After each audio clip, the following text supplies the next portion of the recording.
Well, good day, everybody. We are just a little over halfway through the real estate year in the Squamish real estate market. And needless to say, there's been a lot going on personally, but I did want to give you a synopsis of what's happening in the real estate market in Squamish, British Columbia. I'm going to try to keep it relatively short, but I did want to give you an update, and my apologies for not doing this on a monthly basis, but this has been a pretty trying 6 months for me personally, but we're getting back to it. So basically, when we're looking at the Squamish market, one of the things we really want to consider is what's happening with the pricing index. Well, the pricing index has gone up. However, I think we have to take that with a bit of a grain of salt, and I will show you why. I am going to skip screens here. And the big thing that we do want to notice is that prices, so there's been a couple of property sales that have happened this year. This property here sold for $4.2 million. That's a massive change in Squamish sales. So if you look at what's happened in 2025, there are a bunch of homes selling in the 2 million and then that one for 4 million. It really affects the pricing. I've said it before in many videos that when you have properties in Squamish sell in the high end or in the low end, it has a dramatic effect on the market because of the volume of sales isn't that high relative to other markets. So keep that in mind. So when you're looking at this and you see that the average price has gone up dramatically, it's also interesting to look at things like, I'm not going to sure how to click on this because it's not going to let me. Oh, here we go. So when you look at the price per square foot, it hasn't gone up dramatically on the price per square foot, nor has the percentage of selling price. So you can see that we've actually stayed pretty stable in the percentage of selling price. It's actually gone down recently, but it has stayed pretty stable, which means that people aren't getting what they're asking for their properties. So try not to use the housing price index in this particular case. But if we go back to that housing price index just for now, we can see that the detached soared as a result of those couple of sales that I've talked about. Apartments have gone up a little bit because there were a lot of closings on new properties.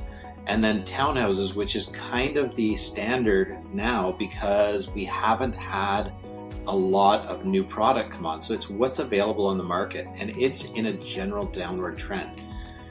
Does not mean that that's going to happen in the overall market, but it's just something that we do want to keep our eye on. Now, as I've shown you before in many videos, the sales to active ratio is typically the biggest indicator of what's happening with the direction of prices. So if we look at all property types, it's been on a slight incline, which means that the number of sales that are happening are higher to the inventory coming on. But if you look at this year, typically January is low, but generally for the rest of the year it's remained fairly flat, and it is somewhat trending down. So it right now is saying that we're in a balanced market, but the trend is for a potential downward trajectory in number of units selling versus the number of units getting listed. Now, that also has a big effect because, as you can see here, the properties getting listed are higher than ever. So new listings that have come on in March and May, there was 131 new listings. So even if we look historically back over a few years, we're getting up pretty high levels, like back into the year of 2021 when the listings that were coming on were the highest ever. Now, if you look at total inventory, again, look at this back here 5 years ago in 2020, well, back in COVID, we had 245 listings and we currently have 248. It's a very high number of listings. Now, if we look at sales volume, the sales volume has supported that up until now, but the sales volume is starting to come down. What I can tell you is on the ground, there was an incredible surge at the beginning of the year. As you remember, there was a lot of questions what was happening with interest rates. Were they going to go up? Were they going to go down?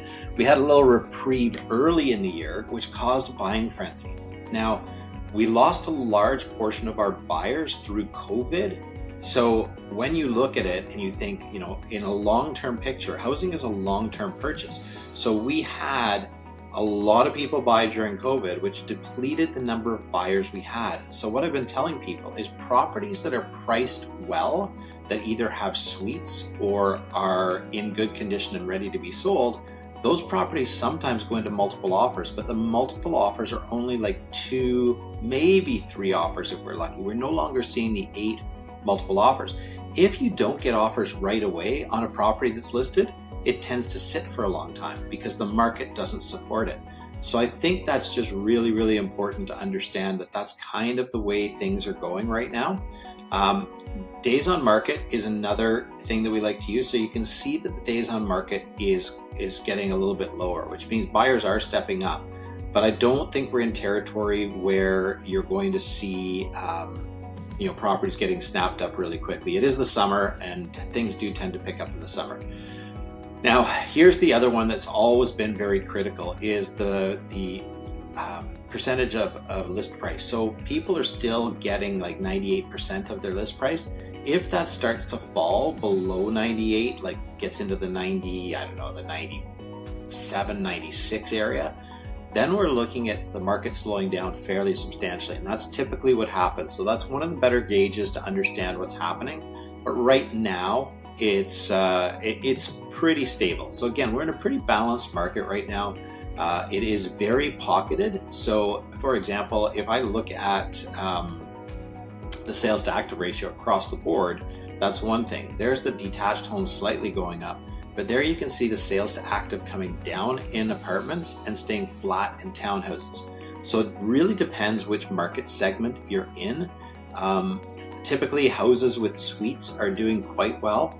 But the one area that seems to have suffered a fair bit is the under $1 million townhouses. There seems to be a gap between the $800,000 to $1 million townhouses. Also, apartments seem to be having a bit of a challenge a lot of the time.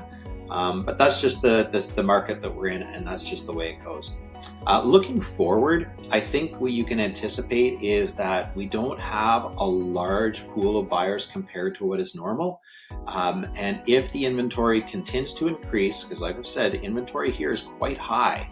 So if the inventory continues to increase for all property types, we could get to a point where there's oversupply. And if there's oversupply, prices will start to come down. Now, June is a fairly active market, so is July. So it'll be very telling what happens in the next little while.